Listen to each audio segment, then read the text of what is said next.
All right, there we go. There we go. Peace, peace. What's up, ladies, gentlemen? We are here, the mightiest of the mighty, the Ringside Club. Peace to YouTube, peace to Twitch. We are live right now.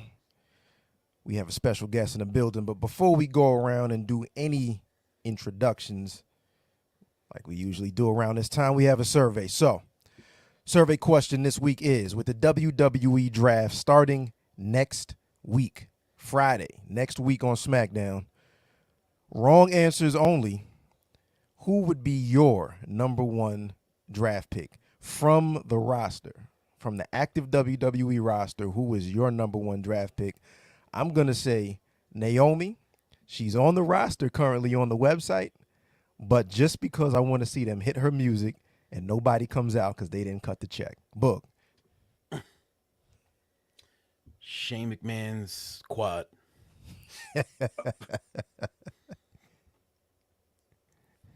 Mr. Brian H. Oh man, the maximum male models, man. Come on now, Oh, right. man. look at them. You're The right. maximum Otis. male models for the number one draft pick is crazy, and we are starting the show right now. Peace to the gods, the Ringside Club hard. My name is A.O. Say you're the Ron the Don. Blame Boogie while you at it, blame Chad Law.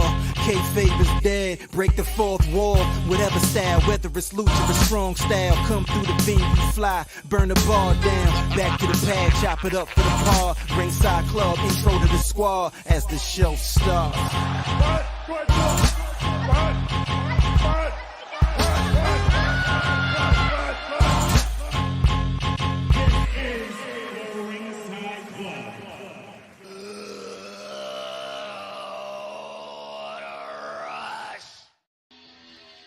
Peace, peace, peace, peace. Peace, of course, to the gods, and of course, peace to the earths. Ladies, gentlemen, boys, girls, children of all ages, skick, skag, scallywags, and all of the above. Welcome back to my favorite podcast, broadcasting live from the Empire Tri-State. This is indeed the Ringside Club. Everything you need to know is at theringsideclub.com. But in case you don't know, you can find us everywhere, all social media, Twitter, TikTok, Instagram, of course. Make sure you subscribe to the podcast. All of the videos are on YouTube, the audio, Spotify, Apple Podcasts, and everywhere else podcasts are available. Now, like we usually do, it's usually four of us. Today it is three, minus the two rags, but we do have a special guest.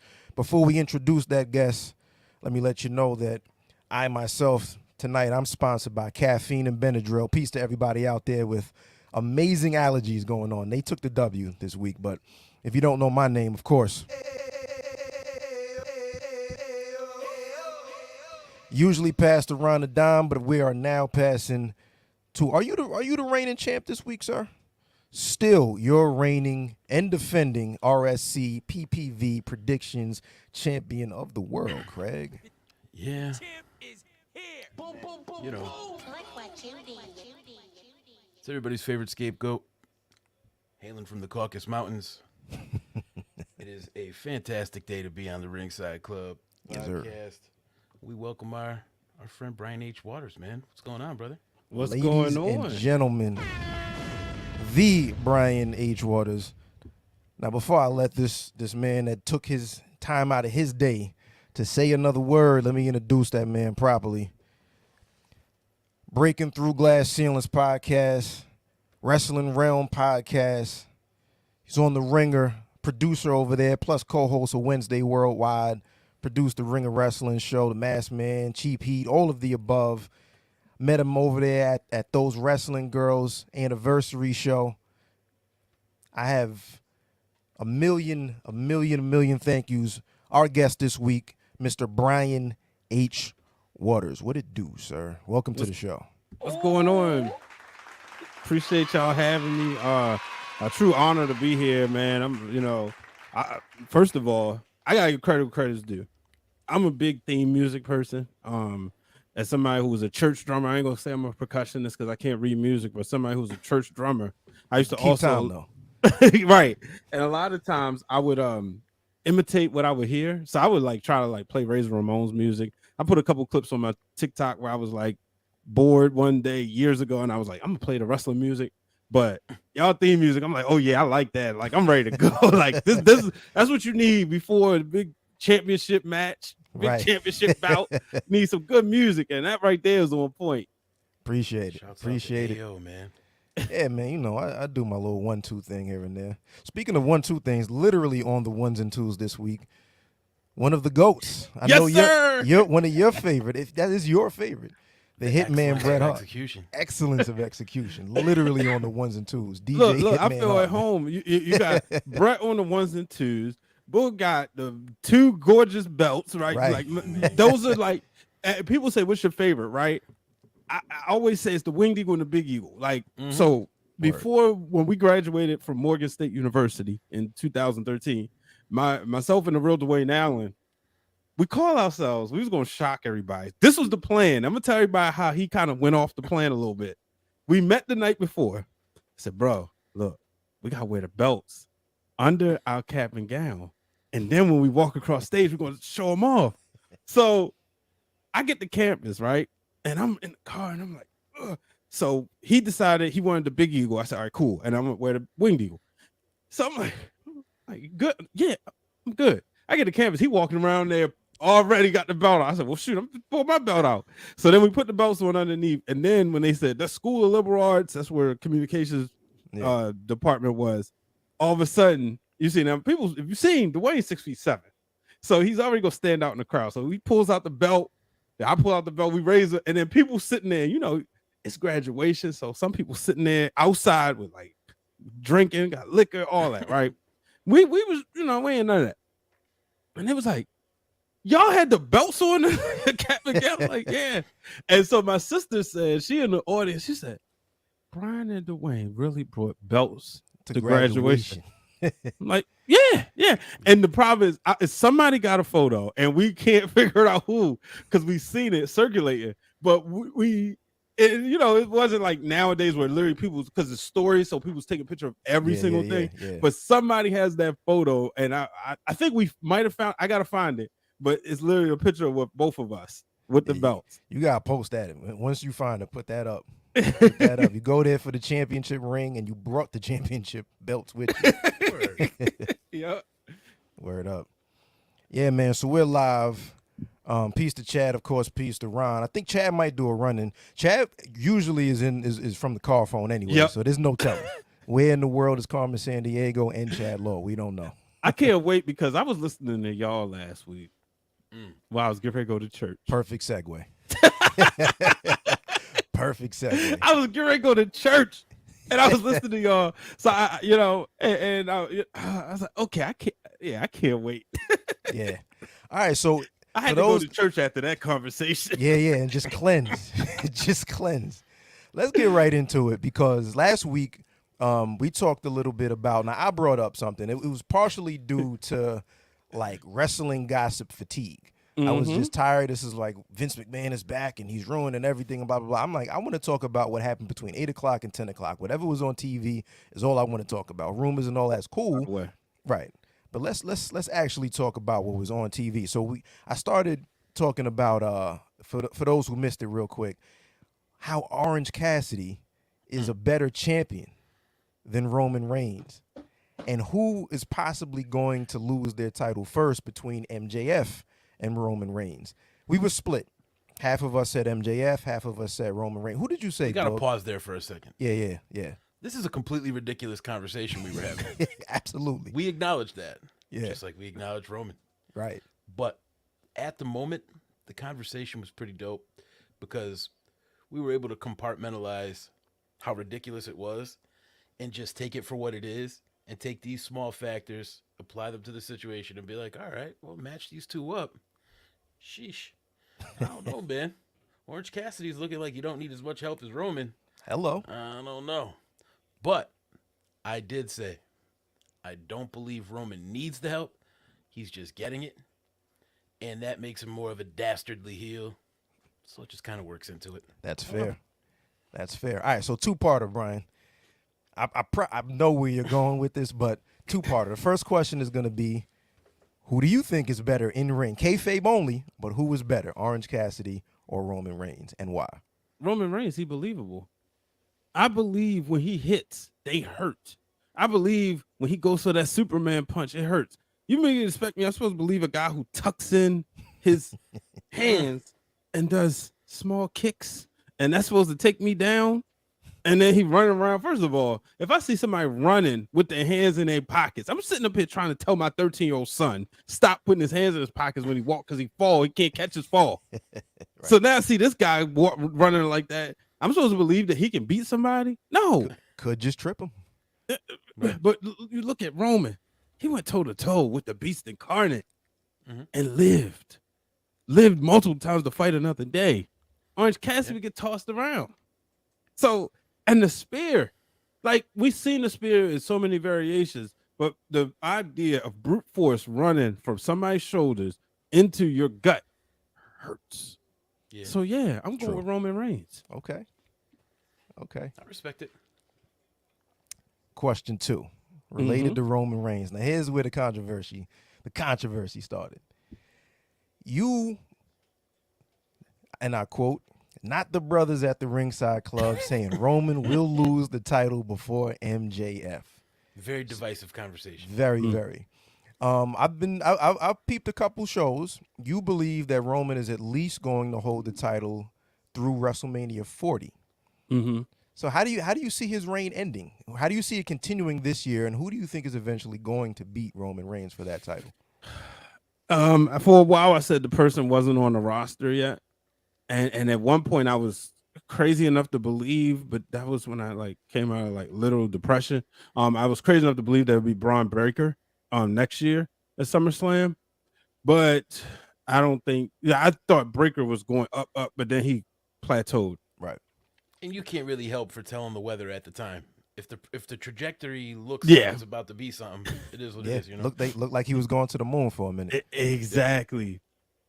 But the only person I could see would be Seth Rollins, and just to keep that story going, because Roman still hasn't beat Seth. And I love the fact that Seth won by disqualification now, because that keeps that open. So, but then I'm looking like, okay, if you do that match like I would do at WrestleMania 40, Roman and Seth, you have an opportunity. That's you build it where you don't know who's going to win. But then that could be Roman finally getting that win. That's that one win that's eluded him, you know? So, but yeah, realistically, that's the person. I could see Cody Rhodes doing it after he had his hard times. Right. So the question with Cody is how long do the hard times last? Because, popular opinion, including mine, is that it goes through SummerSlam. I think it's gotta go longer. I think it goes to WrestleMania. I'm seeing Shawn Michaels-esque reign, 95 to 96. Granted, they gotta whoop him. Yeah, Brock is just the first part. He's got to have a real program, in my opinion, with Solo. Because he told Solo he wasn't ready, so he's got to have a real program with him. He got to go through the Judgment Day. He got to go through Imperium. There's a lot of ways that a lot of things you could do. Because remember, you had Cody and Gunther at the end of the Royal Rumble. True. You think Gunther forgot about that? True. Not at all. There's seeds planted everywhere. Yeah, exactly. And that's the thing at the Royal Rumble press conference. Triple H talked about the stories within the stories. And you could make Gunther into a bigger star, putting him in the ring with a top guy like Cody. You could do that after you get the title off of him and make it, a big deal. We all we've been watching wrestling long enough. We all thought most of us thought, okay, Sheamus is gonna win. They're gonna finally give him his moment at WrestleMania, and that's the way Drew is. Yeah, me too. Drew is there to take the pin, but it was really to make Gunther look like an even bigger star.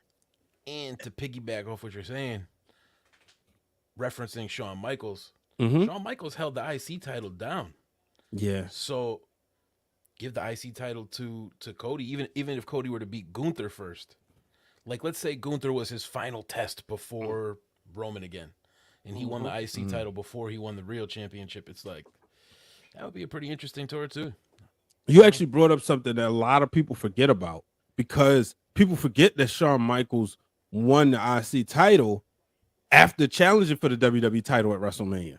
They think, he just went to the main event. He stayed there. Nah, he he beat Razor Ramon because now you got to reprogram everybody into liking Shawn Michaels. Shawn Michaels became a babyface literally a night after losing to Diesel, and then he became a babyface. Then he kind of went from the bottom, but he had to rise back up.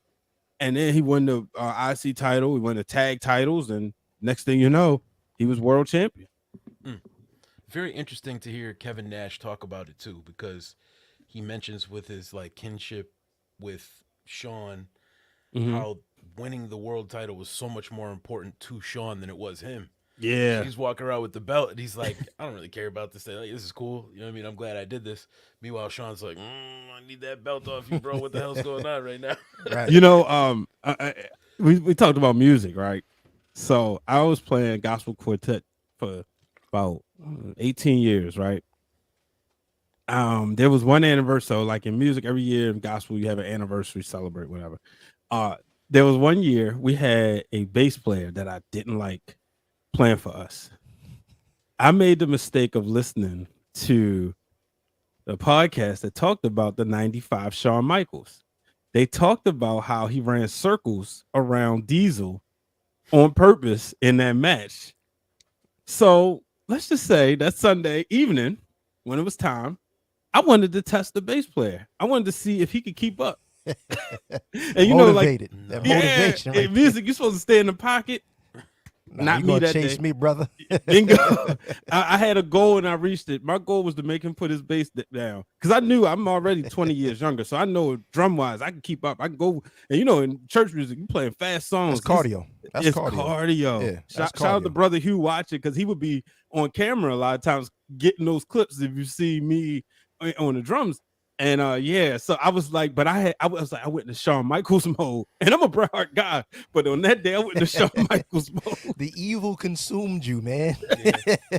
Look, I ain't gonna lie, bro. I said, Lord, I know I'm about to do this, and if I mess up, it's on me. I wish Ron was here too, because he could attribute. He's a drummer also. Okay, he can attribute to like, yeah, that is not easy, bro. No, Word up. Mm-hmm. All right, so let's keep it WWE for a minute. We spoke a little bit about the spear from Roman Reigns. Let's go to the man that put the spear on the map. Making the news rounds right now is Goldberg. Yeah, he's angling for one last retirement match or a run or something like that. There you go, the big gold belt from Goldberg. Nah, man, nah. Yeah, he got it. That's Flair, man. We not giving that Goldberg. No, I mean, when you see that belt, you probably do think of Flair or happy face paint Sting. You know what I mean? Yeah, multiple color face Sting. Yeah. He's angling for a retirement match. Now here's how I would book this. This is very simple. I would call this the Pectacular, right? The Pectacular, because Big E's comeback match should be Goldberg's retirement match. If Big E is healthy enough, I think that that's his dream match. All that big meaty men slapping meat came when he was talking about Goldberg matches. Is there any way anybody else, whether in WWE or AEW, that you guys see that makes sense to be Goldberg's like retirement match? Like, or should he just stop? Should he just stop? Because I'm also of the belief that I saw him nearly kill the Undertaker, who was already dead, but not really. You feel me? So should he have a run? Should he have a retirement match? What do you guys think? All right. Insert Goldberg hate. Yeah, here we go. Hate. I like Goldberg's work most recently on Forged in Fire. Nah, I really don't have anything bad to say about Goldberg. He's an icon. I really give it up for guys that do this stuff past a certain age. Like we sit over here from the comfort of our home and be like, yeah, that looks sloppy, whatever. But these guys are actually going in there and doing it. And if you think they're not embarrassed when they make a mistake, you're crazy. They have to be embarrassed too. There's no way you just build a callus and you're like, yeah, I don't think that's embarrassing. Hell no. If you look back at that, Bray Wyatt don't even watch his own work. You know what I'm saying? Like, right. So some people just can't really take it. I would accept a Goldberg retirement match. It cannot be against The Undertaker. It cannot be against Edge. I don't want to see him face anybody else who has a spear as a finisher. I hate to say it, but if he were to go to AEW for his retirement match, I'd like to see him face Sting and just get out of here. Wrap up both WCW careers. See you later. That would be pretty poetic in a way. Pretty Yeah. poetic in a way. That was an idea I had. Sting, I got two, if that's cool. Yeah, I like Sure. that one. whatever you want to do. So if I do WWE, right, I'm gonna honestly go Seth Rollins because it's not necessarily a match that I'd be looking forward to. I would be looking forward to what Seth Rollins would have to say to him in promos, Right. Okay. and I feel like he would destroy him. Right. Seth or like Randy. Like Randy. They both Oh, could go Randy in is the ring, legend too. killer. If you gotta bring that back just for like one night only, so to speak, Legend Killer one night only, and get him out of here. Mm-hmm. Like if you go out with a punt, you know what I mean? And then AEW, I'm gonna go different direction. I'm gonna go full shoot mode. I'm go with the two biggest Bret Hart fans there is, and that's FTR. There you go. And you know how we look on people make these 2K plays where they always clips. got people beating up Hulk Hogan. That's what they would do. They would just beat up. That's how the match would be booked. Them just beating up Goldberg, avenging their hero, and they got to come out with the Hart Foundation chalk line jackets. Yeah, full pink and black attack out there, man. And then even if they could call Jim Johnson and make a deal with WWE, get the old school Hart Foundation music with the guitar riffs. Tony will do it. Yeah, Tony pay will- whatever amount of money. Tony will pay top dollar for whatever. Music? You said what? Music? I mean, Clear it. million. he's paying millions of dollars to keep CM Punk away from everybody, so we know he'll pay Hell top yeah. dollar. Yo, facts, right? I ain't never got paid to not go to work, so word up. This is Right. the equivalent of Michael Scott giving Dwight his own office because nobody else likes There's him. nobody else likes. A little different. A little different. It's like, nah, stay over there, my man. You know what? I love you. I don't know about them. Right? Oh, stay man. over there, my man. Jeez. right. I mentioned we were going through early in pre-production, and Trish Stratus's name came up. Yeah. So I'm curious, like, were you in favor of the heel turn? Did you like what was happening with Lita and Becky? Like, where do you see Trish Stratus going forward right now? And I got a question here. She said, "I am the GOAT." So greatest. I'm assuming she means the greatest WWE women's wrestler of all time. Do we agree with that or not? Oh, to me, she is. As far as the full package is concerned, Okay. everything. If you're looking for the perfect women's wrestler to represent your brand, and you want to put her in front of everybody, it's Trish Stratus, right? She's somebody who looks good, somebody who can talk, somebody who can wrestle. I always respected her for her progress in the ring, right? And that was the trajectory where I saw Mandy Rose going. I love the fact that Mandy Rose went down to NXT She to was about improve. to be so ill, bro. Yeah, and guess what? I don't think that time is over yet, to be honest with you. I think it's one of them, let things cool down. I'll tell you this. I think she comes back. oh yeah, and she'll be Yeah. worth more. The Right. the Mandy Rose brand is just going to skyrocket, right? Or whoever gets it. But with Trish, I look at her and I'm like, yeah, to me, I've been saying this for years. Like right now, she's the GOAT now. I think that's obviously, I think it's going to be surpassed by Charlotte, then Bianca. But right now, it's Trish Stratus, right? I've been saying for weeks, I didn't trust her. And here's why. She's one in my top 10 of favorite wrestlers of all time. Mm-hmm. So I'm watching and I'm like, okay, you're in the center of all the photos. Why? You're not a champion. Then when she came out at WrestleMania, I looked over at Cal.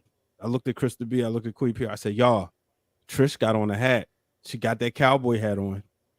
Look out. Of course, we was all disappointed. Right. It didn't happen then, but Didn't happen, which I understand why. You know, wrestling, unfortunately, we don't have the same. You don't want to put too many WrestleMania moments in one, and you start forgetting. So I was like, all right, I get it. True. But it was planting the seed. Now I think the Raw before last, something was probably happening. We just gonna say, as Cass said, Vince McMahon went up there. He was old man on the court. Hey, young bud, let me get a shot up. Yeah. That's all, you know. But I think maybe it was, a week too late. But I do think that I didn't like the execution of it, right? I didn't like it, just the chemistry, the balances off. And this is me nitpicking, but the promo, when I looked at it, I said this on the Wrestling Realm Now podcast last night. She's been such a nice person for so long that it's almost like she forgot how to be mean. And then I saw an article where she was on Busted Open saying that she kind of had, anxiety. Maybe that's the wrong word, but she was apprehensive because of she hadn't been a heel for so long. Right. And it's a whole different character to tap into. a whole She's different almost character. in Bobby Lashley land. You know what I'm saying? Oh, Because Bobby's a nice guy.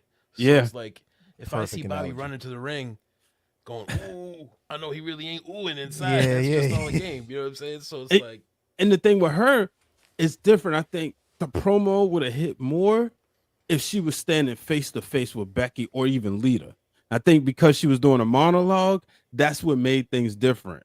So I'm interested what y'all think, because I'm like, it didn't hit for me all the way, but I know a lot of people loved it. Now, I loved everything she said word for word. That's what I was about to say. Like the content of what she said was dope. I would have done that as a backstage promo. Yeah. I would have done that as a backstage promo. Just cut the entire audio of the crowd out.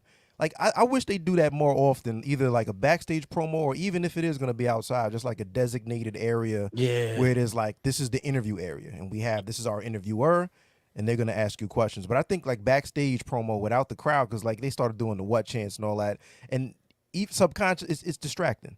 I think in 2023, if y'all watching, whoever is watching this that's still what chanting if you go to an arena, I don't understand it. I don't get it. You're a dweeb. Personally, I don't get it. But I think like the content of what she said, like if that's that's where her character is going, I think she nailed that. You know what I mean? So the follow-up is everything. The follow-up is everything. What happens the next time she comes out there? Exactly. Because I need to see her and Lita go at it. Like I need her to like tell Lita, like, look, you was riding my coattails or something. I just like we need to be able to hate Trish Stratus, and I think that's the key. It's not so much Becky. We gotta hate another beloved. We gotta hate her for beating down another beloved person, and then it goes on. Like if she was to go beat up Bianca Belair, which I would love a program between them two, because I want to see Trish have a run. Maybe not necessarily need the title, but I want to see her in multiple programs. Like we see this with the older guys all the time. Let's see it with the ladies as well. Word. And I just want to see it turn into something, like you said, a little bit more physical. I don't really care for the promos where it culminates in like climaxes with one woman calling the other woman a bitch, and that's like it. Like, I don't want to see that. It's like you're relying on that ooh moment, like I can't believe she said that, and then there's nothing after that. You know what I mean? And it happens with the guys a lot too. I'm just speaking specifically about this. There's a lot of potential there. There's a lot of star power there. So I just feel like I want to see them really follow through with it and make something happen. There's a lot of weird things going on in WWE right now, and I can't quite put my finger on it. But aside from it being like Vince pulling the strings, whoever's booking or whatever's going on, it's really apparent, at least to me, that there's a lot of cooks in the kitchen right now. Because it looks like iambic pentameter. It's not any kind of flow. It's just kind of all over the place. You don't really know what to expect. We got Damage Control possibly breaking. There's like all kinds of weird stuff going on in there. But you think it get better after the draft?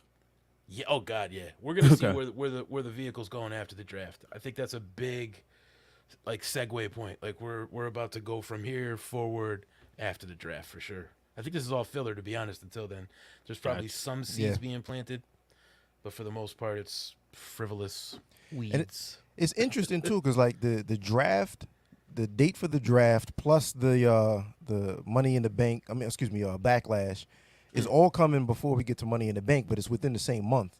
So they do the draft, a lot of freshening up, a lot of resets. This month coming up, from today on to the end of May is going to be very, very interesting to see, like, all right, who's coming out of this that looks like they could, face Roman whenever he, wrestles the next joint. Where are the champions? Are the champions going to be moving? Usually the champions stay on one brand, but is somebody going to move the champions? Are we splitting factions up? Like Rhea's part of the Judgment Day, but is the rest of the Judgment Day going to stay on this show or that show? It's going to be a lot. Just to end the Trish Stratus conversation, like it's tough to boo somebody that's been getting that welcome back pop. You know what I'm saying? Like, Exactly. it's tough to boo like Trish Stratus when you've been waiting to see Trish Stratus for so many years. So they got their work set out. We're all sports fans, right? Yeah. Fans, excuse me, right? So what do you do when your favorite player is facing your favorite team? It's the same situation. Yeah. Yeah, it's tough. That's you just want to enjoy the show, but unfortunately, you need somebody to be booed, you know? So that's going to be tough. That's going to be tough. All right, a lot of WWE talk. It's only fair that we bring it on over to the AE dub. Last night was Dynamite. We see this Four Pillars story with MJF as the world champ finally starting to take some kind of direction, because it seemed like for the last 3 weeks, a month, it was just, I'm going to come out here and say how much I haven't done in AEW. Nobody was actually challenging MJF. Nobody was trying to set a date. Nobody was at least even trying to punch that man in the face. Finally, we got the title, the Pillars contendership, where we saw Darby Allin get a bye, and then Jungle Boy versus Sammy Guevara to determine who faces Darby Allin to then go on to the pay-per-view and face MJF. Now, like we talked about Roman, I don't think MJF is losing this title anytime soon, so I'm not sure. I'm pretty certain, actually, that neither of these guys are going to be the guy that finally dethrones MJF, but I think Darby Allin has shown himself to be the most legitimate out of the other three.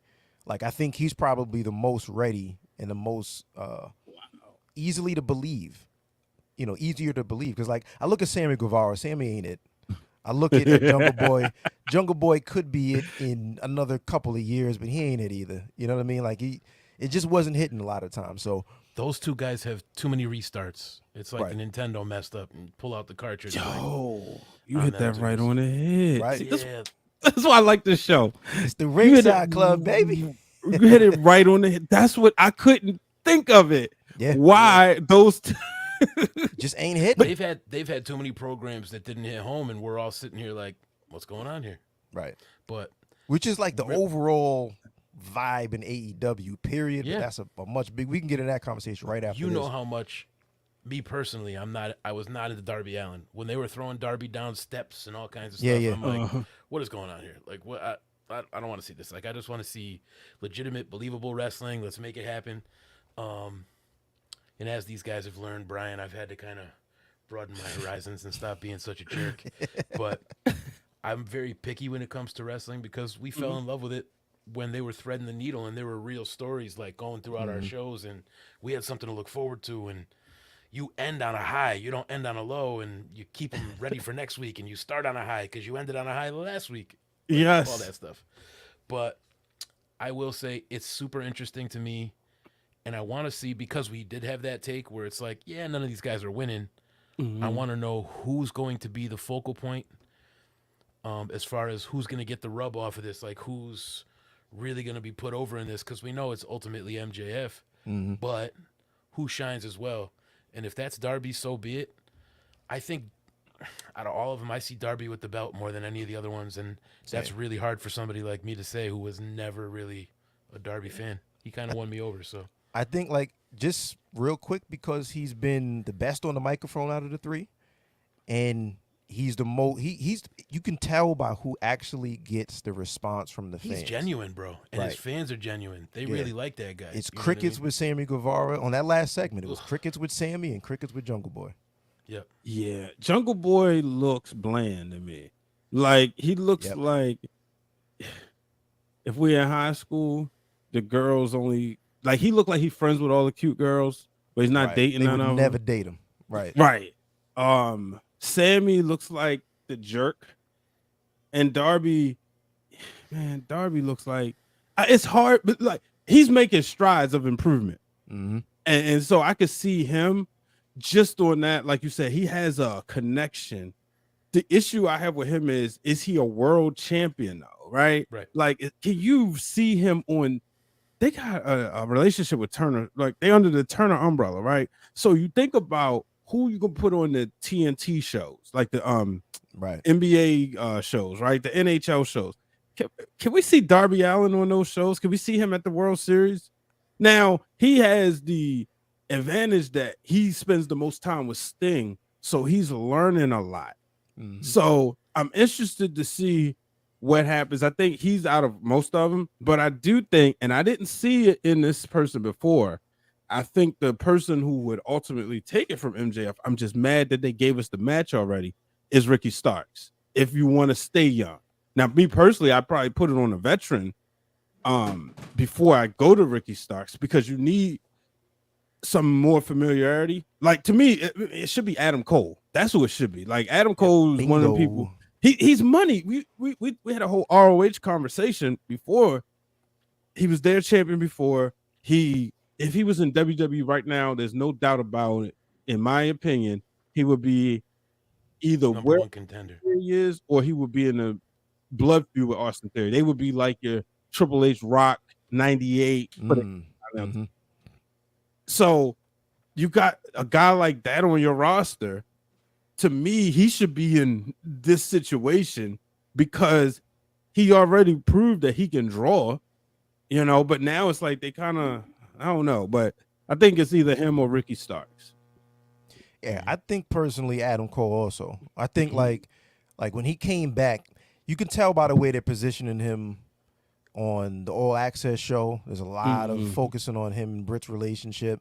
The last two big announcements that Tony Khan made, it was really Tony passing the mic to Adam Cole to actually say it. So they're grooming him to be like, all right, we can put you on the side of the truck. We can give you, some time to go on Good Day America or whatever TNT, TBS show. It seemed like business-wise, they're lining him up to be one of the guys that get familiar, because once we put that title on his shoulder, that's the guy.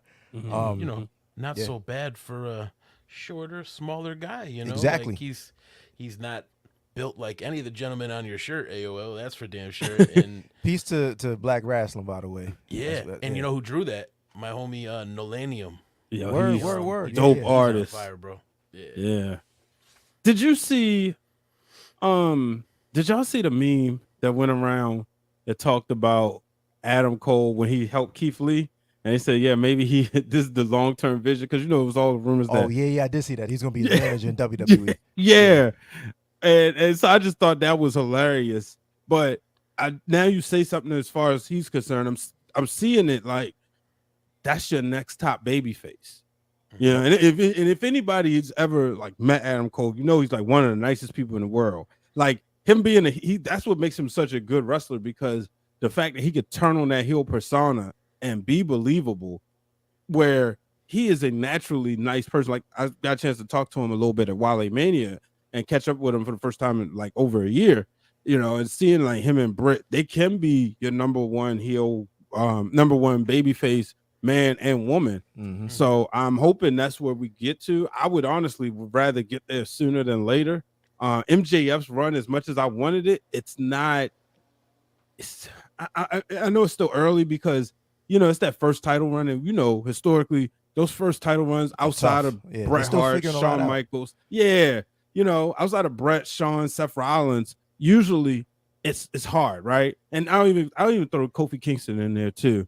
And Stone Cold, but those are anomalies. But like a lot of times, like remember when Edge won the title first time, I was like, what? Because you gotta get used to seeing him. And MJF is trying, but it's also he's not working with veterans. He's not working with. You just took it out of my mouth, bro. Yeah, people who could be on his level, like who can elevate him. You know what I mean? Take him to the next level. Like, all right, he did with Bryan, sure, wrestling wise, but now it's like he needs to work with more veterans. He needs to go through more veterans. If in World War II we were fighting the Care Bears and not the Nazis, it's not the same war. You know what I'm saying? That's not a W. It just is what it is. That's not a you W. get a history lesson at the Ringside Club. I love it. But I think that's why I think like his toughest challenge out of those three and the most believable. Like we know he's gonna come out of that still the champ, but it's Darby. You know what I mean? Like Darby, he's the most explosive. He's the most believable. And if there was a shock win, he's the one that I could see like, okay, I didn't see that coming, but I could see him at least coming out for the next week or two with the title before they probably flip it back quick. The most obvious thing, he's the only one of those guys. Well, I shouldn't say only. Shit. Well, it was a good thought. I was gonna say he's the only one of those guys that's a champion too, or was a champion. But that's how you know Sammy's championships just don't mean anything. They didn't mean anything. Those TNT titles. Oh my god. And I love the belt. That's Yo, a it's gorgeous beautiful. belt. I Yeah. remember. Shout out to our good brother Brandon, who be on the lookout for Championship Culture debuting this Tuesday, where he's going to talk about belt designs and all that. He gave me that Dope. for my birthday a couple last year, 2 years ago, and I was like, man, because when I first saw it, I was like, oh, this is I like it. Yeah. And then I was saying to him earlier, I said, why isn't they keep changing and customizing it? And he made the joke about the people that have the belt aren't playing video games with Tony Khan, so they're not a priority. Yo, right? Yeah. TNT title. We just saw Powerhouse Hobbs Oh, lose that title to God. Can we Wardlow. pause here? Let's We go. talked about church. Let's go. Could everyone just say a prayer for Powerhouse Hobbs real quick? Is he cooked? Is he He's cooked? cooked, bro. I think he's cooked right now, and I hate it for him because we love him. He's in our intro package. He's in the We intro love the guy. package. Yeah. Yo, Will Hobbs, man, listen, you're in my prayers, bro. I don't know what's going on. I'm not going to say much because I don't want to keep taking this off the tracks, but I'll just give my quick comment on Will Hobbs, and that's it. Put Miro in the ring. I think Miro's got to be injured, bro. What the hell's going on with Miro, too? This is crazy. But the problem with Hobbs, I truly believe, is he's got everything he needs physically. He's got probably everything he needs mentally. The execution of it on camera isn't what we would want it to be, and that could be booking. But with a name like Powerhouse Hobbs, he does not need minions. He just needs to be tearing everything apart on his own, and he don't need nobody with him. He don't need to talk. Kane didn't talk.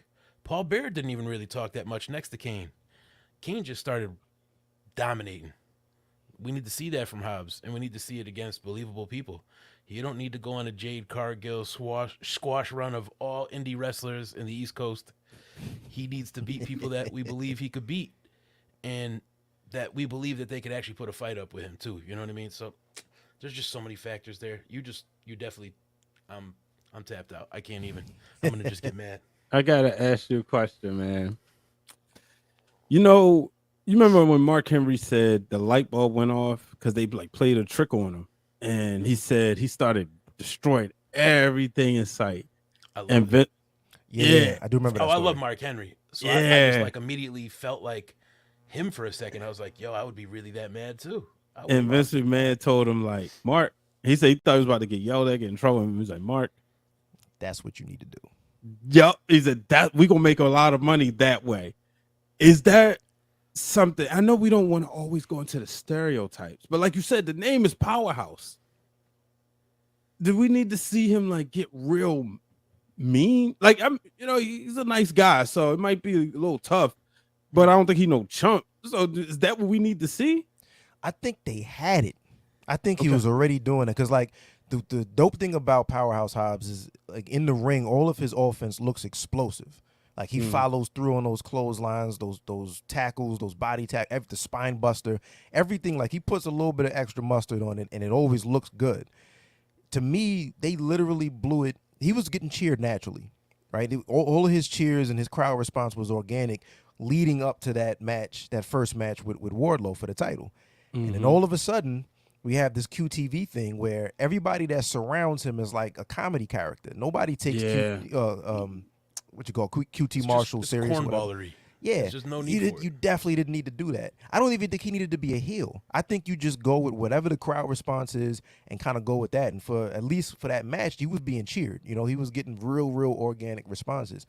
I don't think you have to do much with Powerhouse Hobbs other than put him in, like Boog was saying, in programs with people and let him do what he does. You need believable opponents. Ultimately, you need him to show that he's, even last night's match, back and forth with Wardlow, it was a physically dominant, real physical match between the two of them. A lot of clotheslines, lariats, nothing cute. Nobody's doing 850s off the top rope or nothing like that. And then once they started throwing Arn Anderson and QT Marshall and this person and that person, and Penta comes down the ring, it's like, we don't need all of this. It's like the perfect burger, and then you put way too much shit on that burger. It doesn't even taste good anymore. I can't taste the burger. You know what I mean? Powerhouse Hobbs has everything he needs except for a good feud and good booking, man, in my opinion. Yeah. For sure. I think the sad part is we're going to get what we don't want, and I don't know if everyone doesn't want this, but I don't really want it. What if we get freaking Goldberg Wardlow at Wembley? Oof. Yo, you know what?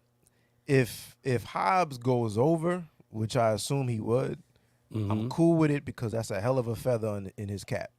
You know what I mean? Right. That's something that the match ain't gonna be pretty, but when you start running down that resume of like, yo, I beat this person and that person and Goldberg, that's something that you can really hang your hat on as far as building his character. Right now, I'd have him, QTV and that whole crew didn't serve purpose. Next time we see Hobbs, I need him to be tearing their ass up and then challenge Orange Cassidy for that international title. That's what I think like that international title is real prestigious right now because a Orange beautiful Cassidy's belt. defending. Yeah, it looks amazing too. Brand new name, but it's 16, 17 defenses. Throw Hobbs in there with Orange Cassidy, I think. Yeah. Wow. Yeah, man. Anything else sticking out to you, Brian? Like what's catching your eye out there in the wrestling world these days? Let's see. Solo Sokoa, man. I was just gonna say Rhea and Solo would be so dope right now. I guess I ain't think about that match.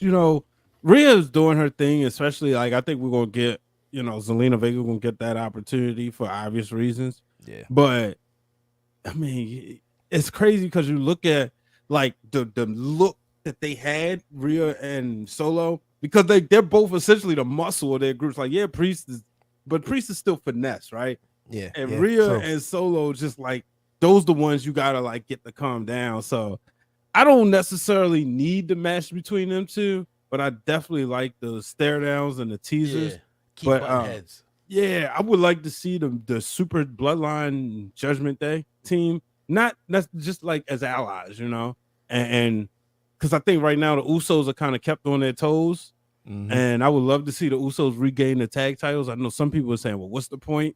But like y'all said last week, thinking about what happens between 8 and 11 and 8 and 10 inside the ring, in pro wrestling, you lose, you want to get back up, you want to get that belt back, especially if you had it for a while. So it would make sense. It's like what happens when you play pickup basketball, somebody beats you. Yeah, you might have beat them 10 times. They beat you that one time. You want that rematch so you can beat them again. So Exactly. Run it back. Competition. yeah. So I don't think they necessarily need to they can't win it because they had it for so long. Like, no, stop thinking that deep into it. Think about it like, right. all right, y'all was the best man on this night. We're gonna come back, we're gonna get our belts back. Because they don't want to have the answer to the tribal chief. I agree. Yeah, man. Like you mentioned, like just not thinking so hard into it. Book. We had talked. This was a bunch of episodes back, but it was a question, something along the lines of like, why does it seem like we as adults have kind of lost the magic of watching pro wrestling and just sinking into it instead of like over analyzing it and all that? And that was that fatigue I was talking about. It's like there's so much news. The news cycle is going. It's like 1,000 different podcasts you can listen to, this one included, where everybody is analyzing and this, that, and the third, and the booking and this and the heel in the face and blah, blah, blah. It's like, nah, let me just, what's the story? Let me lock in on what am I watching right now? You know what I'm saying? And then that's the fun way to watch it. Like for me, having kids, it's fun when they don't like the bloodline at all. So like, was it New Year's Eve or around that time when it was the bloodline versus the John Cena and Kevin Owens? I'm up here throwing my ones up and they going at it. And when Roman and Sammy lost, they trolled me, but then I got a chance to troll them at the Elimination Chamber after the Royal Rumble. And that's the fun part because, they're looking at it from their innocent eyes. And that's how we watched it as kids. You imagine like, we all had like access to each other during the Attitude Era or the New Generation era. It would have been just a conversation about, no, he's going to be him because he's better, or she's going to be her because she's better. Not, oh, well, they got to do the booking and this. We ain't care about none of that. Yeah. Yep. I will say, just keeping it with thread and needle, and I truly believe this. This is for WWE, AEW, MLW, anybody who's got like TV or shows that are able to be played back and watched. When you have episodic television, you need, if we're just talking from 8 to 11, 8 to 10, whatever the show's time is, you need people to have a reason to tune back into the next episode. And it can't just be to see a car crash. We've already established AEW's fan base is there for whatever AEW puts on. But me as a wrestling person, like not an AEW person, like we grew up, I'm 38 years old. You know what I'm saying? I grew up born 1985. I've watched every I'm WrestleMania 86. since. I've been there. You know what I mean? I've seen it all. Mm-hmm. The thing that made me love it wasn't the fact that what I thought I was watching was real. It was the fact that what I was watching was captivating. It kept me there, and it piqued my interest. And I think being smart to the business is one thing. Knowing what's going on behind closed doors, it's all right, cool. But still, I'm a music producer. I still appreciate beats when I hear good ones. Mm-hmm. I produce film. I still love movies when I watch them. So it's like, I feel like there's a way to do it. They'll figure it out. But I think we're all kind of adapting to the new world where we all have an opinion on things. So we'll just see it play out. Yeah. Yo, how did you? This probably should have been the first question, but like, how did you become a fan of wrestling in the first place? Because this is like a weird ass world for people to, find a fandom in. So, what was it about wrestling that attracted you, and how did you become a fan in the first place? So, my mother said that when she was pregnant, she was on bed rest, and every time, like, she couldn't in 85, 86, she couldn't change the channel with the remote. She didn't have a remote for this TV. So my dad and my grandfather and my uncle would leave wrestling on or leave it on the channel that wrestling came on. So she said every time wrestling came on, I started kicking. And she said, all right, I'm having a boy. It's when they like to be surprised. Yeah. So after I was born, apparently, like, she was watching all the time. My grandfather, I just remember, like, I don't remember like life without it outside of the time when we didn't have cable from like, and then I forgot the Shotgun Saturday Night. So at that time, Woo, I didn't have days, the bro. yeah. Saturday night. So yeah, we got rid of cable June of '97, Mm-hmm. and then June of '98, I stumbled across Shotgun Saturday Night, jumped right back into the product. But before that, the way I would watch, I was just watching old tapes. But yeah, it was just like one of those things. Like I was never into like comic books or anything like that. The only thing I was into was Power Rangers and Mortal Kombat and the Super Mario cartoon. But it was always wrestling. So for me, Hogan, Savage, Warrior, like the way it was The Rock, Austin, Triple H. For me, I remember like you call it the Holy Trinity of wrestling, was Hogan, Savage, Warrior. And then like Hogan was my guy, and then it was like the seamless transition of Bret.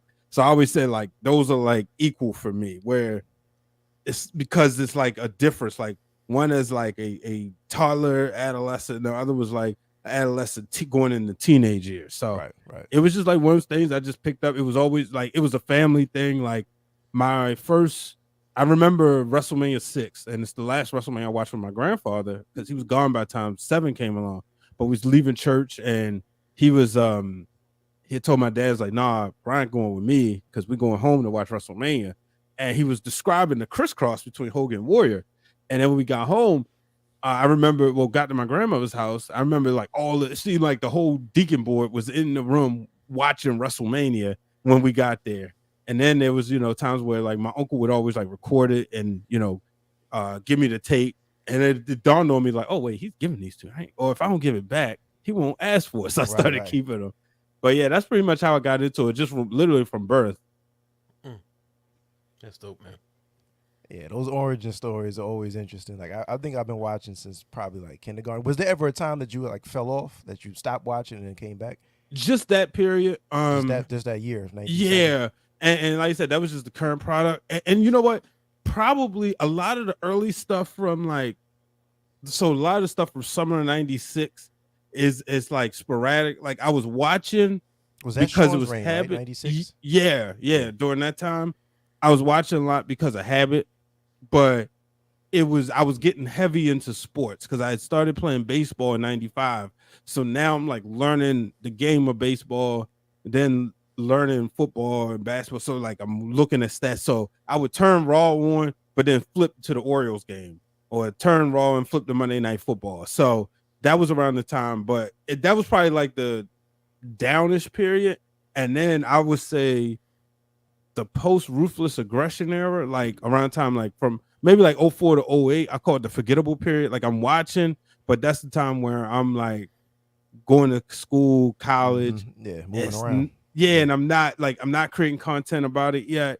So it's just like, all right, I'm watching now WrestleMania season. I'm always like locked in, but it's a lot of stuff. I'd be like, oh yeah, that did happen. I did watch it, especially when SmackDown was on Friday nights. It was always being recorded, but it would be like, all right, wake up Saturday morning, play the tape while I'm getting ready to get dressed to go somewhere. Right. Word up, man. And this guy is your favorite of all time? Is he the best of all time? So my favorite.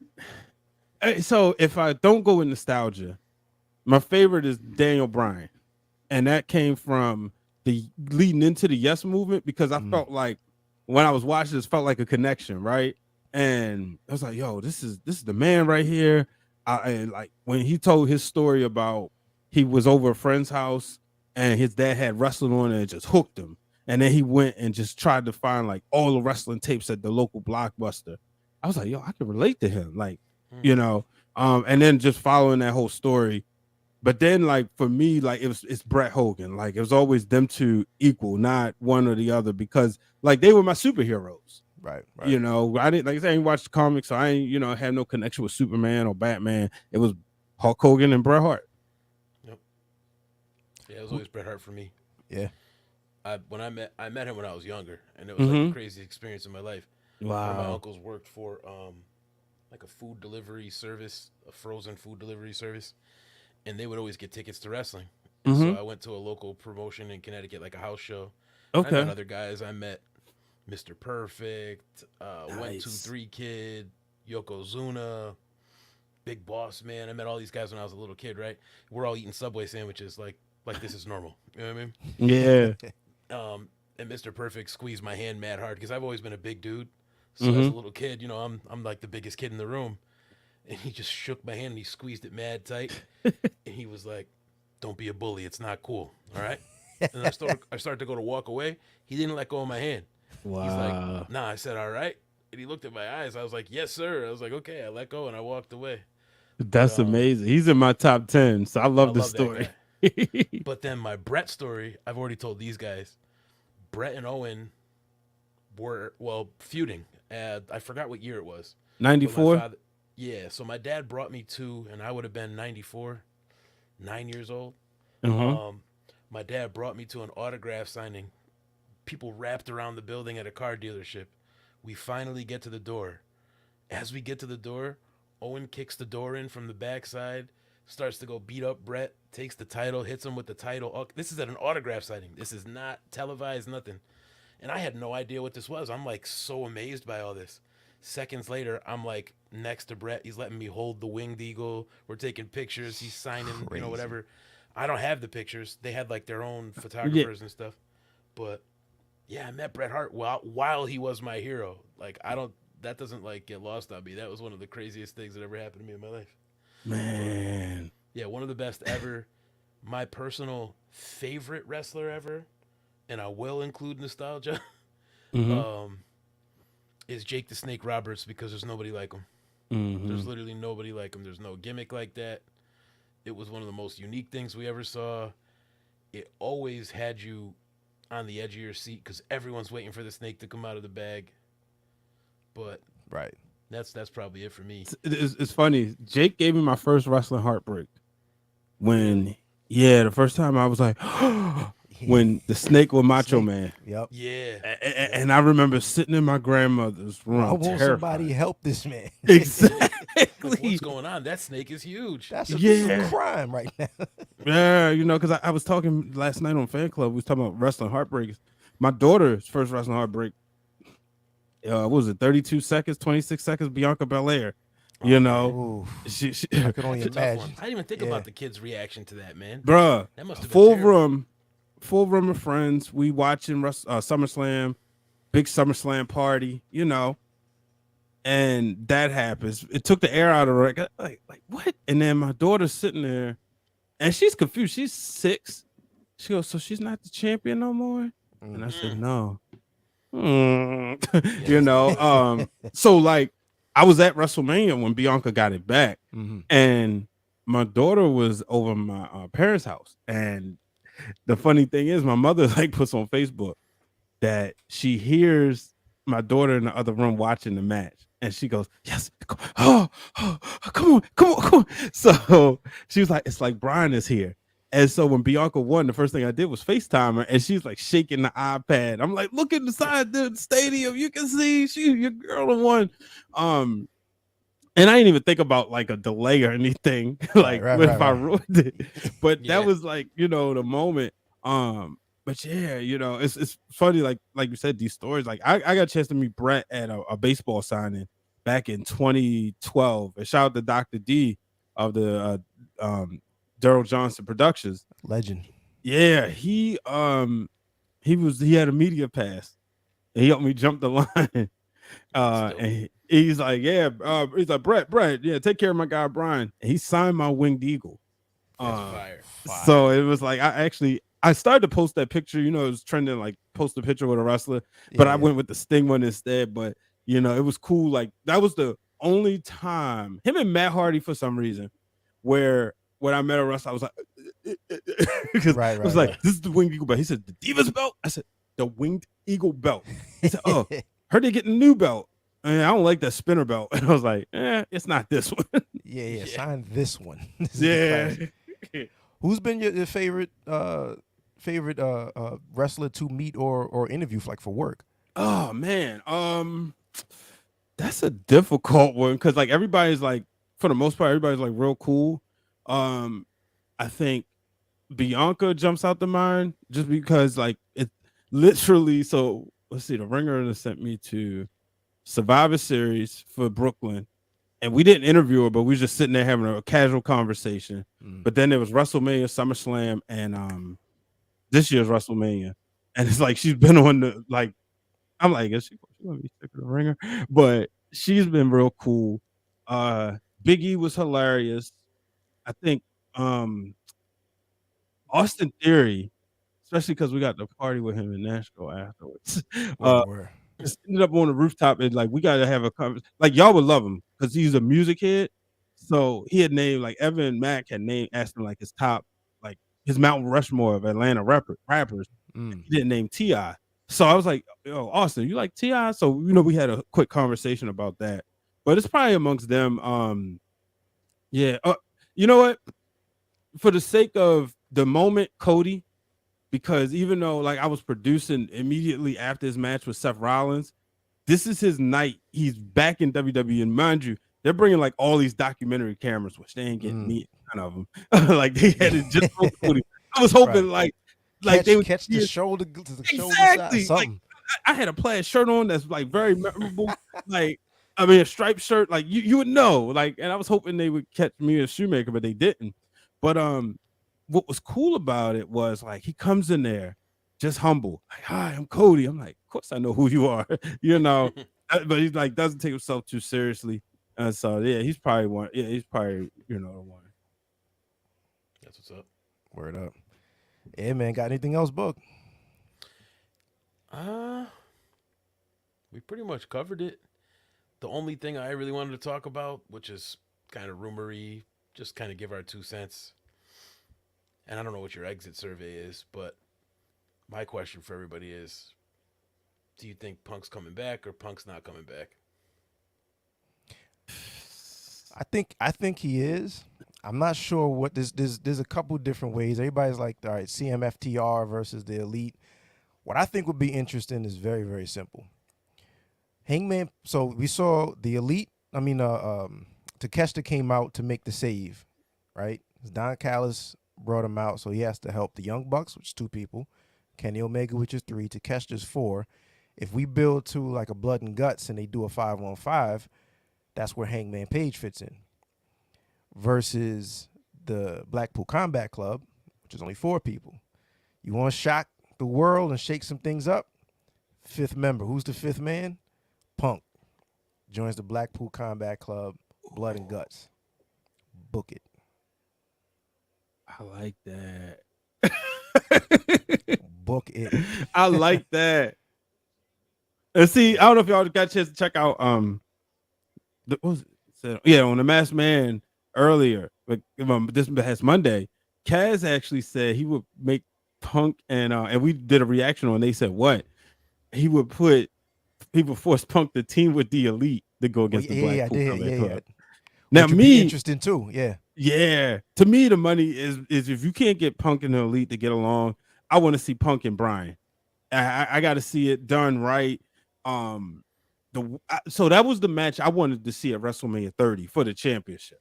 I thought they could have went in hot with a heel CM Punk versus Daniel Bryan, even though you wouldn't have got Yeselmania, so I understand, but I just thought like that would have been such, you're thinking of like tens, right? And you want somebody iconic to like leave with the championship on the 10th anniversary. Mm-hmm. Unfortunately, we can't talk about, who from WrestleMania 20, but WrestleMania 10, it was Bret. WrestleMania 30 was Daniel Bryan. Mm-hmm. WrestleMania 40 could be Cody, could be Seth, so I just thought like that match could have been it. But yeah, I like, but I definitely think Punk is coming back though.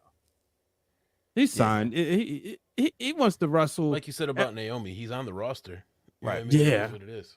Yeah. Mm-hmm. And I think that's just a matter. I even think like the scuttlebutt and the rumors and the dirt sheet info about them not being able to get in the room and talk, I even think that's been worked out. You know what I'm saying? They just haven't publicized it yet, but they definitely worked it out.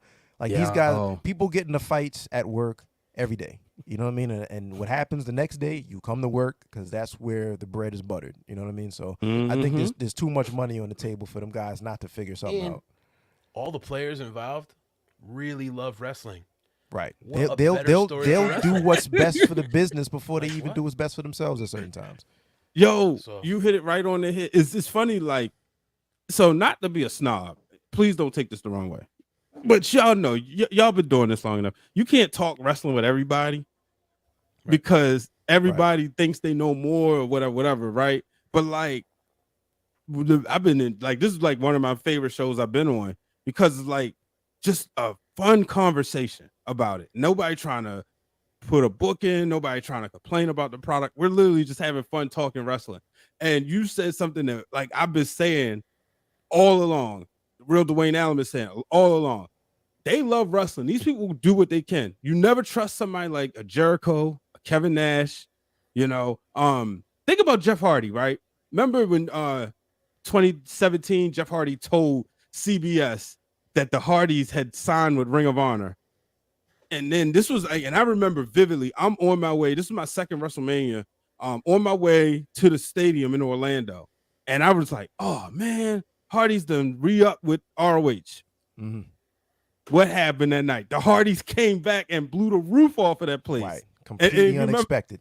Unexpected. If you remember, it was hard for Matt Hardy running out there because like he's trying to be a Hardy boy, but he's also still doing the Elite. Yeah. So protecting the business. Mm-hmm. And that's what I love when people protect the business, So like what you just said, I'm that's probably exactly what's going on. Yeah. Right. That's a fact.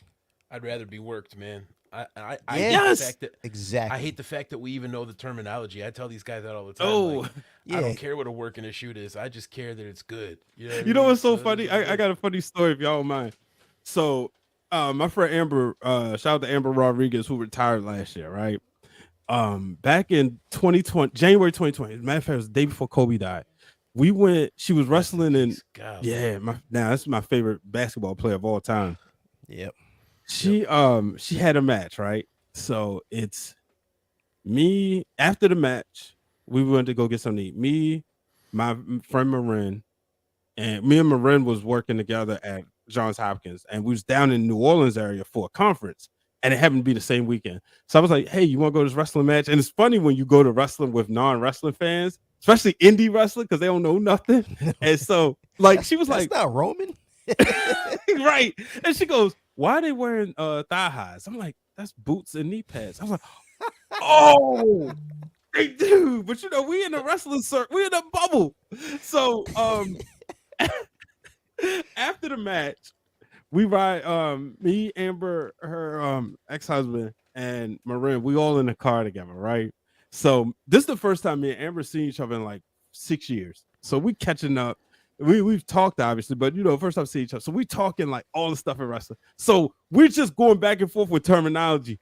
Like, oh yeah, well, who'd you work that time? Yeah, well, who went over this, that, and other. And they in the car, they don't know what we talking This is about. French. This is French now. French. They're like writing notes to themselves to look it up later. Yeah. And remember, I was like, so what does that mean? Yeah. But it's so funny, like you said, those are the times like you don't mind like knowing, but I get where you say it, but it's just funny, like you just brought me back to that story, like how we was literally in a car ride from outside New Orleans back into the city to the first quarter to go eat, and we having this whole conversation, catching up, and just like, no, mind you, she's the wrestler. I just I did some backstage social media work, but just going back and forth with the terms, and they like, wait, what? Go over? We go over what? Go over what? Where? Where do you go after you go over? That's hilarious. Word up. Yeah, man, Brian, it has been an absolute pleasure. Yeah, man. Hit the round of applause for this man. If we got sound effects, let me pull a sound up. Oh, that was the wrong button. Pause that. It's all right. Peace to young M.A. though. Yes. Yo, Brian, let everybody know where they can find you, what you have going on, where they could check out your work, what it do. All right, so get your pens and papers out. But now Brian H. Waters everywhere on all social media platforms. Tomorrow, Friday Friday at midnight, I'm dropping a new episode of Breaking Through Glass Ceilings with my guy Patrick Smith, who I used to work with at Johns Hopkins Medicine. He and a few doctors just wrote a book called Winning with Diabetes, where they talk to athletes who have diabetes. One athlete being Baltimore Ravens tight end Mark Andrews. So a lot of people don't know that a lot of athletes have diabetes. So they talk about how they are able to live, function, and still perform. And doctors give a perspective of what happens to Mark Andrews' sugar levels when he takes a big hit. So stuff like that in the book. So we talk about that and just our time working together. Mondays, check me out on the Masked Man show as far as the producing side. Actually, Masked Man will drop tomorrow. It didn't come out today, but it'll drop on Friday. I'll be recording that episode. I don't know. I think the babyface producer, Jonathan Kermer, shout out to him, will be editing it, or I'll probably edit it. But yeah, shout out to him. So yeah, check me out on the Masked Man with Shoemaker and Kaz on Mondays. Most time in the background until Dave calls me to the front. But Wednesdays, check me out starting in the early afternoon. Wednesdays Worldwide with Ben and Cal. 7:00 p.m. on Those Wrestling Girls, TWG Fan Club with Queen PR. Peace to those wrestling girls too. Shout out to them. To Krista B. Absolutely. Just don't say anything bad about The Rock or Stone Cold Steve Austin, because you will get shot down, bro. I was right here. I was like watching the episode, and and so I'm sitting there like live tweeting, and I was like, "Yup," like the whole it went up, bro. I felt like my parents were fighting. I was like, "Yo, let me just go. I'm gonna hide in the corner and hope for the best. Everything's gonna be all right." I talked to them earlier. I told them I was gonna be on here. They said, "Oh yeah, you definitely gonna have a great time." But yeah, catch us at 7:00 on Those Wrestling Girls Twitch channel exclusive with Justin and Ciendol. Yesterday, which the episode will be available on YouTube next Wednesday morning. Yesterday we talked about the I'm Her moments. Next week I think we're going to talk about Total Divas episodes and reality television. But then, and that's at 7:00 on Wednesdays. And then at 10:30, check me out on the Wrestling Realm Now podcast with myself, the real Dwayne Allen, Brother Hugh, and the guy, Brandon Guy. I mentioned earlier, the guy, Brandon Guy, is going to be dropping a brand new championship culture show. Well, the show's titled Championship Culture, where he talks about belts, which I'm excited about. I'm going to go ahead and put this out there. Brother Brandon got over 100 championship belts. That's fire. Wow. Yeah, literally, you go in his out, you got a room dedicated to him. At first, but I hadn't seen him in a while, and I was like, "Well, yeah, we was catching." I said, "How many belts you got?" He's like, "Such ever." And then I go, like, literally, you name a belt, he got it more than likely. I know 2 belts I have. No, now it's 1 belt I have that he doesn't. That's it. But I'm pretty sure he'll have it soon. He'll have it by the end of this episode. Yeah, and yeah. Granted, some of them are multiple, like just say like the Wingy, we got a white one and a black one, but still TNA, MLW, New Japan, WWE, Impact, ROH, AEW. He got them all. So he's going to give a detailed. It's going to be a great show where you learn, like if you're in the belt collecting, how to make the purchase, what to look out for. So you don't want to see people get scammed, but also just jump into the history. Me and him are going to have a debate because he's not a fan of a certain belt that everybody's a fan of, and I'll let y'all leave that to guess. But we're gonna have a debate coming up, probably episode 2 or 3.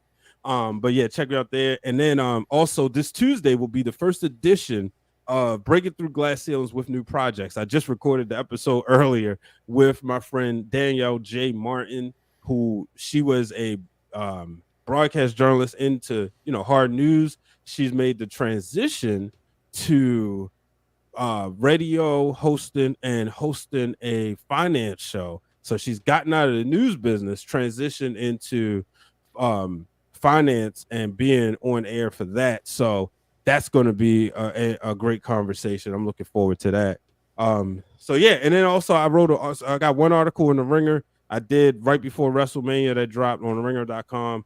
10 WrestleMania matches you may have forgotten about. Shout out to my editor Cal for that one. So yeah, I think that's it. Man stays busy. Right? Yeah. The busiest man in media right here, man. Nah, absolute pleasure. There's always a chair and a screen and a little box here on the screen for you whenever you want to come hang out with the Ringside Club. Appreciate it. We're going to bring y'all over to the Wrealm as well. Last night we announced the podcast party. So we're going to be bringing on different people. So yeah, stay tuned. Let's do it. I can't wait for that. Let's do it. All right, ladies and gentlemen, you already know. For Boog, my name is Ayo. Peace to Ron. Peace to Chad Law. Peace to those wrestling girls as well. We have an exit survey before we get out of here. We did wrong answers only. Let's do correct answers only. Who will be the #1 draft pick, non-champion WWE draft next week? Doesn't make any sense to be anybody else but Cody to me. What say you, Boog? Montez Ford. Brian.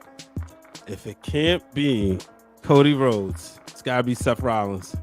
There you go. It has been said, so shall it be done, just like this episode. Peace.